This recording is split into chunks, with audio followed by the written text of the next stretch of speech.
বন্ধুরা, মায়ের ফ্যামিলিতে স্বাগতম। আজকে দুটো রেসিপি করছি। একটা বোয়াল মাছের গোবিন্দভোগ চাল দিয়ে রসা, আর একটা হচ্ছে বোয়াল মাছের মাথাটা দিয়ে সব সবজি দিয়ে একটা চচ্চড়ি। মাথাটা ভেজে রেখেছি, বোয়াল মাছটাও ভেজে রেখে দিয়েছি। এবার গোবিন্দভোগ চালটা একটু নেড়ে নিয়ে জিরে, ধনে, লঙ্কার গুঁড়ো, হলুদের গুঁড়ো দিয়ে কষিয়ে নিয়ে একটু আলু দিয়েছি ডুমো করে,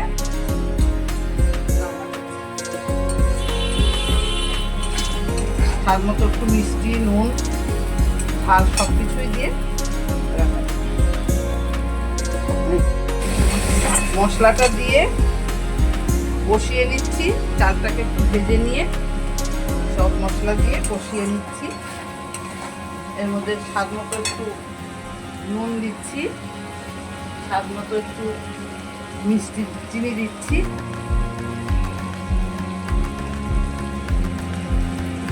স্বাদ মতো একটু চিনি দিলাম। বন্ধুরা, তোমরা এরকম করে খেয়ে দেখবে, দারুণ লাগে, দারুণ ভালো লাগে। এক থালা ভাত খেয়ে নেবে এই বোয়াল মাছের গোবিন্দভোগ চাল দিয়ে রসা করে। একটু এবার ভাজা হয়ে গেছে, চালটা নাড়া হয়ে গেছে। এবার একটু জল দিয়ে দিলাম, জল দিয়ে মাছটা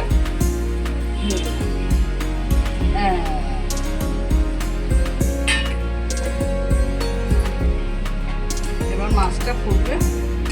চালগুলো সেদ্ধ হয়ে গেছে।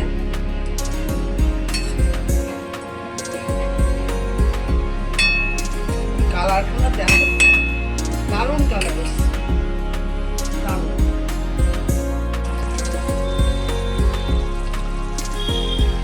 বন্ধুরা, আমার বোয়াল মাছের রসা হয়ে গেছে। এবার আমি একটু ঘি দিয়ে নামিয়ে, এটা হলে গেলে নামিয়ে আমার। এবার দেখো বন্ধুরা,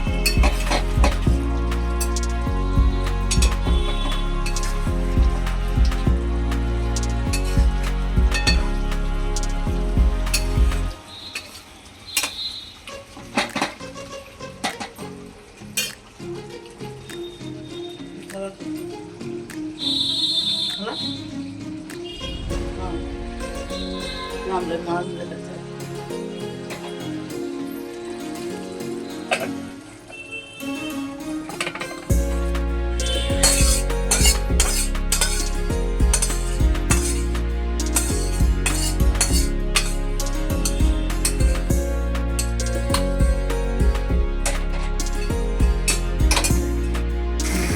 আমার চচ্চড়ি রান্না শেষ। এবার আমি ঢেলে ফেলবো। বন্ধুরা, তোমরা দেখো,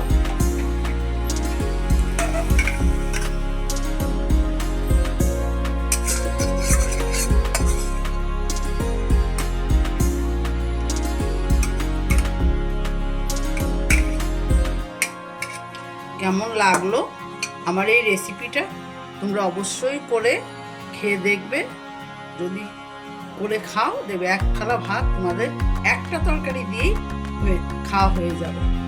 তোমরা করে খেয়ে আমাকে কমেন্টস করে জানাবে।